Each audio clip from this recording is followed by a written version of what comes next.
मित्रों, जहां पर भी बंगाल में जाते हैं, पूरे बंगाल की जनता घुसपैठियों से त्रस्त है। क्या कोई राज्य सरकार ऐसी हो सकती है जो घुसपैठियों की पनाहगाह अपने राज्य को बना दे? राष्ट्रीय सुरक्षा पर एक कितना बड़ा खतरा है, इसका जवाब बंगाल की मुख्यमंत्री ने बंगाल के चुनाव में दे। घुसपैठ रोकने के लिए उनके पास क्या योजना है? आर्टिकल 370 हटता है, वो विरोध करती है। सीएए लाकर बंगाल के शरणार्थियों को नागरिकता देने का हम कार्यक्रम करते हैं, वो विरोध करती है। और वो ठीकरा फोड़ते हैं कि बीएसएफ है, वो रोक नहीं रही है। ममता जी, मैं आज आपको इस सार्वजनिक प्रेस वार्ता में पूछना चाहता हूं कि कौन सी सरकार है बांग्लादेश की पूरी सीमा पर जो वाड़बंदी करने के लिए, बॉर्डर पर फेंसिंग करने के लिए जमीन नहीं देती है? अगर आप जवाब न दे पाए तो मैं ही देता हूं। आपकी ही सरकार है जो जमीन नहीं देती है, जिसके कारण फेंसिंग का काम समाप्त नहीं होता है। फिर भी भौगोलिक रूप से कठिन सीमा पर से कोई घुस कर आता है तो कहां जाता है? सबसे पहले बंगाल के गांव में जाता है। आपका पटवारी क्या कर रहा है? आपका थाना क्या कर रहा है? क्यों इसको अरेस्ट नहीं किया जाता? क्यों उस पर केस दर्ज नहीं होता? क्यों इसको वापस भेजा नहीं जाता? जवाब है क्या आपके पास? क्या बंगाल की मुख्यमंत्री जवाब दे सकती है कि असम में घुसपैठ क्यों बंद हो गई? त्रिपुरा में घुसपैठ क्यों बंद हो गई? गुजरात और राजस्थान की बॉर्डर पर घुसपैठ क्यों नहीं होती है? पंजाब की बॉर्डर पर घुसपैठ क्यों नहीं होती है? कश्मीर की बॉर्डर पर घुसपैठ क्यों नहीं होती है? सिर्फ बंगाल में क्यों होती है? क्योंकि आपकी निगहबानी में घुसपैठ कराई जाती है और बंगाल को धीरे धीरे डेमोग्राफी चेंज कर आपकी वोट बैंक को पुख्ता करनी चाहती है। मगर ये लंबा नहीं चलेगा। बंगाल की जनता अब जान गई है और इसके खिलाफ लामबंद भी हो रही है। और मुझे मालूम है अगला चुनाव घुसपैठियों को निकालने के मुद्दे पर और घुसपैठ रोकने के मुद्दे पर लड़े जाने वाला है, क्योंकि न केवल ये बंगाल का अब मामला रहा है।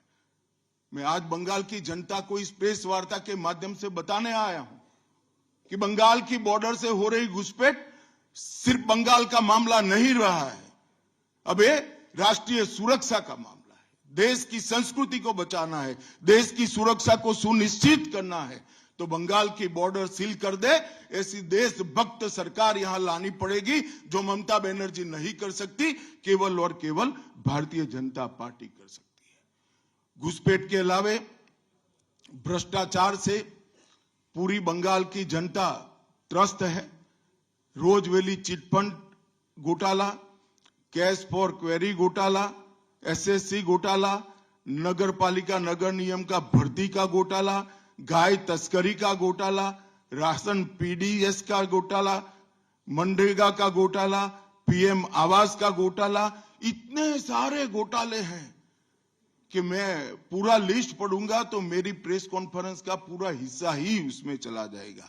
अब क्या ममता बनर्जी इस बात का जवाब दे सकती है कि आपके मंत्रियों के ठिकाने पर से 27 करोड़ रुपया मिलता है, जिसको गिनते गिनते नोट गिनने की मशीन भी गर्म होकर बंद हो जाती है?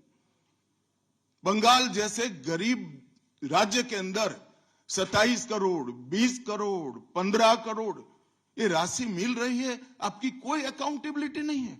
पार्थो चैटर्जी जेल में जाते हैं, ज्योति प्रिय मलिक जेल में जाते हैं, अनुव्रत मंडल जेल में जाते हैं, जीवन कृष्ण शाह जेल में जाते हैं, माणिक भट्टाचार्य जेल में जाते हैं, चंद्रनाथ सिन्हा जेल में जाते हैं, परेश पाल जेल में जाते हैं, कुंतल घोष जेल में जाते हैं, फिरहाद हकीम वो भी आरोपी बनाए जाते हैं, शोभन चैटर्जी आरोपी बनाए जाते हैं, कुणाल घोष 3 साल जेल में रहकर आते हैं, और आप कहती है कि भ्रष्टाचार नहीं हो गया, हो रहा है। आप आंख मूंद लिए ही हो भ्रष्टाचार के लिए, मगर बंगाल की जनता अपनी आंख बंद कर कर नहीं बैठी है। गरीब बंगाल की जनता के अधिकार का पैसा आपकी कैडर की भेंट चढ़ रहा है, आपको इसको जवाब देना पड़ेगा। महिलाओं की सुरक्षा एक बहुत बड़ा मुद्दा बना है और अधिकृत रूप से कहा जाता है कि महिलाएं 7 बजे के बाद अपने हॉस्टल और घर से न निकले। हम कौन से जमाने में जी रहे? मुगल काल में जी रहे हैं क्या?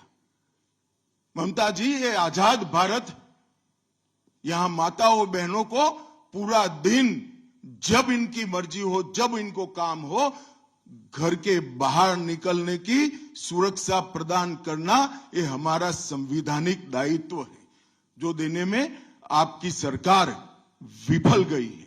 आरजी कर मेडिकल कॉलेज का मामला हो, संदेश खाली का मामला हो, दुर्गापुर मेडिकल कॉलेज का मामला हो, साउथ कॉलेज लॉ कॉलेज का मामला हो, हर जगह बेटियां असुरक्षित है और ढेर सारे लोग और ढेर सारी माताएं बहनें ये अत्याचार से तंग आ चुकी है, असुरक्षा से तंग आ चुकी। वो भी राह देख रही है कि कब वोट देने का अधिकार आए और हम इन निकम्मी तृणमूल कांग्रेस की सरकार को हटा दें।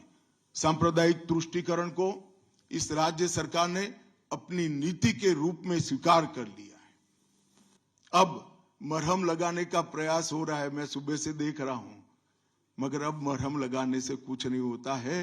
हृदय पर, बंगाल की हिंदुओं के हृदय पर घाव इतना गहरा बैठ गया है कि कोई मरहम काम नहीं आएगा। अब आपका जाने का समय तय हो गया है। यहां तक इंतहा कर दी, यहां तक कि पार्लियामेंट में वंदे मातरम पर चर्चा होती है।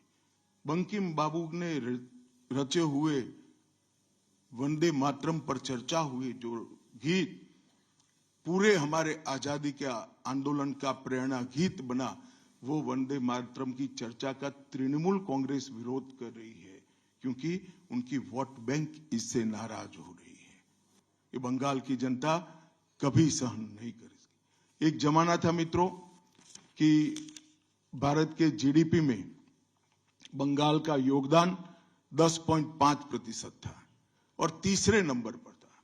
जीडीपी में योगदान की दृष्टि से हमारा बंगाल तीसरे नंबर पर था। तीसरे नंबर पर से सरक कर ये 49 साल में वो 22वें नंबर पर आ गया। अब नीचे कोई जगह ही नहीं बची। बंगाल का इतना आर्थिक पतन कभी नहीं हुआ है। कम्युनिस्टों के शासन के पहले, तृणमूल के शासन के पहले प्रति व्यक्ति बंगाल की आय राष्ट्रीय औसत से 127% ज्यादा थी। 127%। देश में नागरिक 100 रुपया कमाता था तो बंगाल में 127 रुपया कमाता था।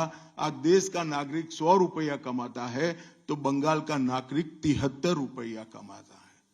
ममता जी, आपको इसको जवाब देना पड़ेगा।